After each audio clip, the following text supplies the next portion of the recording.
You know, the 90s was all about the web and the internet, and since the 2000s it's been about mobility, and now we're getting into this phase of technology that is all about connected living, and Blake's an expert in that area. My name is Eric Hurst. I'm a business strategist here at Crema, and I'm here with Blake Miller. He is the CEO of Homebase. It's a next generation property management solution powered by the Internet of Things. And that's what we're here to talk about. The Internet of Things, all of the things. All of the things.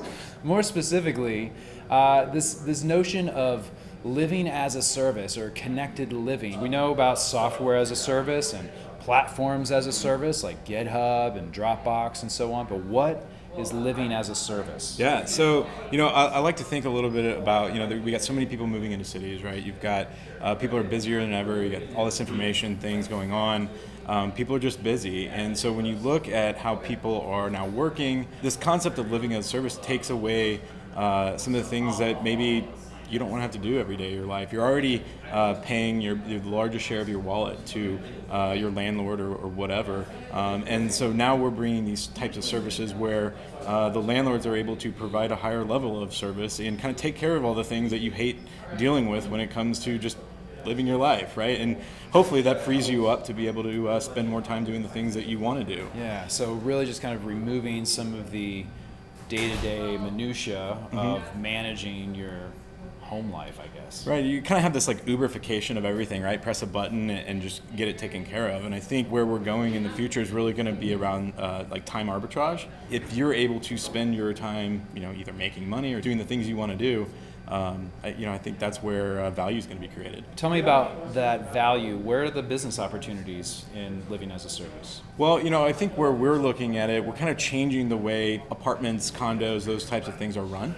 And we're using like the Internet of Things to be able to do it, and it provides more operational efficiencies for the developers and the owners, but ultimately it creates a better living experience for the residents, and I think that's where the value is created. And so utilizing things like smart locks and thermostats and lighting on all these things, we can have our homes kind of just automatically set to run in a specific state. And so me as a resident, if I maybe order a house cleaner, again, time arbitrage, I don't want to clean my house, but I want it to be clean.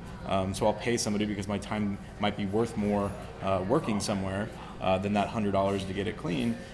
We handle all of the things that it takes to get that person or service done, right? So the payment, the digital keys handoff, and all of these things to let somebody into not only the building but also into the unit.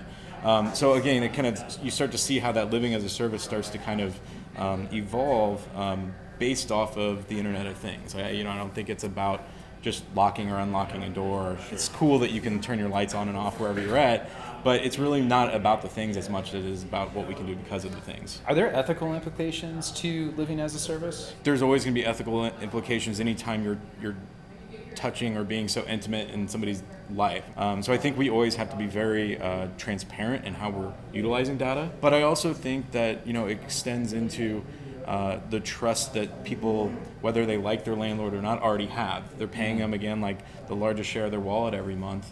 So there's already a level of trust there. And I think by bringing data into it and utilizing these insights of data and how people live and how the building operates, hopefully we can create even more trust and transparency through that. Yeah. And I think that's important. Learn more about Homebase and Blake at Homebase.ai. Follow them. They're on Twitter. You got on Twitter? Oh yeah, Homebase.ai on Twitter, on Facebook, Instagram. We're on all the socials. On all the socials. And be sure to follow Crema here on YouTube. Tap the subscribe button. There's a little bell. You tap that, you get notified every time we do one of these videos with a super knowledgeable guy like Blake. Also, follow us on Twitter at CremaLab, and you can find us on Facebook there as well. Thanks for watching. We'll be back next week.